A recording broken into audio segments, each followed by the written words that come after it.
الوطنية والتكوين المهني بالجهة، السادة مدير المؤسسات التعليمية، السيد رئيس فيدرالية هيئة جمعيات أمهات وآباء أولياء التلاميذ والتلميذات، السادة ممثلو الجمعيات المهنية والهيئات النقابية، السيدات والسادة أطر التربوية، السادة رجال الصحافة والإعلام، عزيزات التلميذات أعزائي التلاميذ، أيها الحضور الكريم.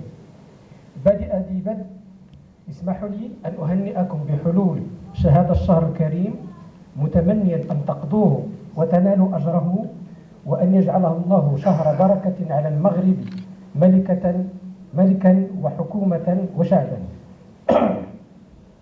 سيداتي وسادتي، أشكركم جزيل الشكر على تفضلكم بحضور حفلنا الجهوي هذا، الذي يعتبر مساهمة من قبلنا في احتفالات المغاربة بعيد العرش العلوي المجيد، وحصاد سنة دراسية مميزة ولت تباشير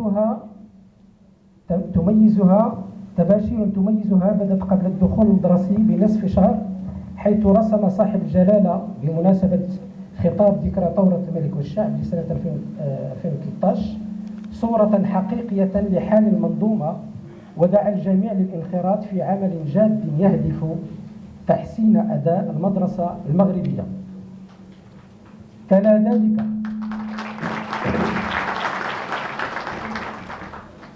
ذلك تشكيل حكومة جديدة أسند فيها تدبير القطاع إلى رجل متمرس سبق على تدبير هذا القطاع، وهو المهووس بالتقدم استثماره في قطاع التربية الوطنية.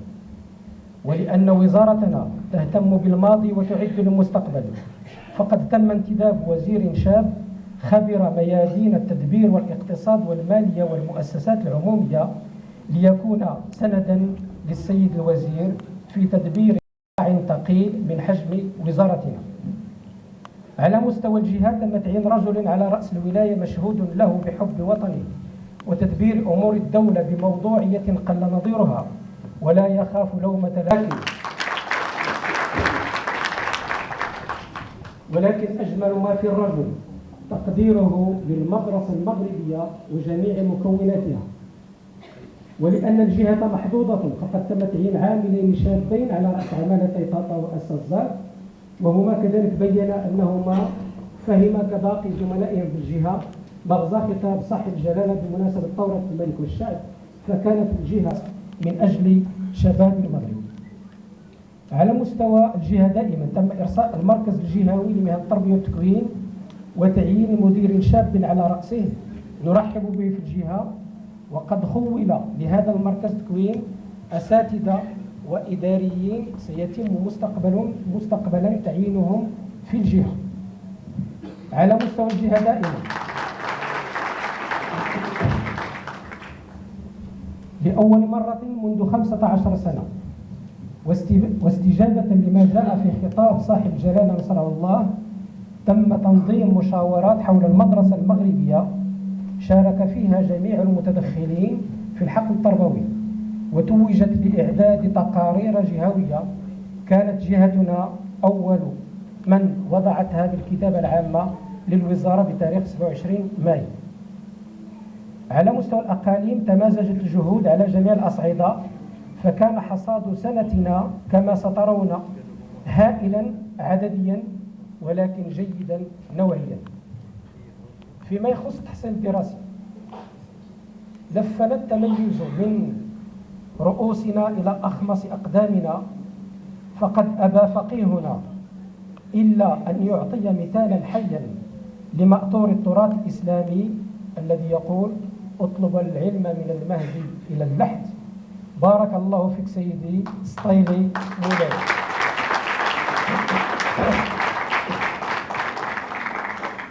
بارك الله فيك سيدي سطيلي مولود، إمام مسجد الجامع بجامعة فاسك، ومزيدا من التألق في طلب العلم. على مستوى الدراسة، ما بعد البكالوريا حصد طلبة التقني العالي المتخصص نتائج جيدة، كما أن طلبة مركز الأقسام التحضيرية كانوا في الموعد وحصدوا 8 مقاعد ضمن الناجحين الكبار لغران. أولهم رتب في المرتبة الثامنة وطنيا. على مستوى امتحانات البكالوريا، فثلاث مؤشرات أبلغ من أي كلام. أولا، ارتفعت نسبة النجاح من 37.8% خلال السنة الماضية إلى 45.5% هذا السنة. ومرد ذلك إلى أنه بالرغم من استقرار نسبة النجاح في الشعب الأدبية في حدود 51%، فقد سجلنا وبكل ارتياح ارتفاع نسبة النجاح في الشعب العلمية التي انتقلت من 31% إلى 42% هذه السنة. وللمزيد فنسبة الحاصلين على الميزة موسيون ضمن هؤلاء هو 31%. وثانيا، زهق الغش من 420 حالة السنة الماضية إلى 120 حالة هذه السنة. وجدير بالذكر أن هذه المؤشرات لا تخدع وتترجم جودة التعليم الجهة. للإشارة تنويه خاص كذلك لذوي الاحتياجات الخاصة، ونخص بالذكر عبد الرحيم مخلوفي من ثانوي باب الصحراء، وسعيد مسو من مدرسة رجاء الله الابتدائية بنيابة بنية. من جانب آخر، صدح اسم الجهة في مجموعة من التظاهرات الوطنية، فقد أشرفت الأميرة للا سلمى في إطار إعداديات وثانويات ومقاولات بدون تدخين على تسليم الجهة 3 جوائز من بين 8 خصصت لمجموع أندية المملكة. جهة مرتبات متقدمة في المسرح والفيلم القصير والروبوتيات، وأولمبياد الرياضيات ثانوي تأهيلي مستوجب مشترك، وأولمبياد الفيزياء ثانوي تأهيلي. ومن فضلكم على المستوى الدولي تم إحراز أو تم حصول على جائزة تسمى جائزة أنتل للعالم العربي للأردن من طرف تلميذ بثانوية التميز التأهيلية بجلوس.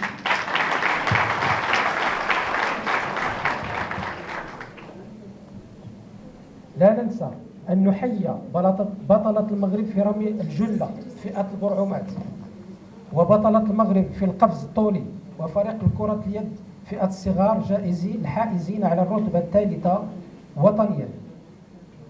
ولأن زرع النجاح لا يتم ما لم يبدأ من التعليم الابتدائي، فقد تم رصد تجربة مدينة طنطان في مجال أولمبياد العلوم بالتعليم الابتدائي التي نظمت بها تجربة ناجحة. اتفقنا على أن نجعلها جهوية خلال السنة المقبلة بتمويل من الأكاديمية، ولكن بتنظيم بمدينة طنطان صاحبة الفكرة. سيدي الوالي، السادة العمال والحضور الكريم، إن رياح التغيير هبت على الجهة ومكنت من إحراز النتائج التي بسطتها أمامكم بكل إيجاز، وهذه ثمرة لقاءات حول محاربة الغش أعطت أكلها وتحتاج إلى استمرار، ولكن كذلك جهود مردها إلى فئة عريضة من الأساتذة قدمت دروسا للدعم بدون مقابل. وأخيرا، لا ننسى انخراط مبهر للجمعيات المهنية التي أطرت مجموعة من الأنشطة في الفلسفة والإنجليزية والفرنسية واللغة العربية واللغة الأمازيغية والتربية البدنية والرياضيات وعلوم الحياة والأرض والتربية الإسلامية. سيداتي سادتي، إن الأقدار أبت إلا أن ننظم هذا الحفل بعدما كدنا نخلف ميعاده بعد أن داهمتنا مجموعة من المهام صادفت شهرنا الأبرك هذا، لكن ولله الحمد بعد جلسة قصيرة مع السادة النواب تولدت فكرة تنظيم حفل واحد يحضره الجميع لما فيه من ترسيخ قيم التعاون والتشارك من أجل وحدة الجهة. أملنا أن تتوطد مراتبنا بدعمكم جميعا خدمة للوطن وسيرا على خطى قائد البلاد الملك محمد السادس أيده الله ونصره والسلام عليكم ورحمة الله تعالى وبركاته.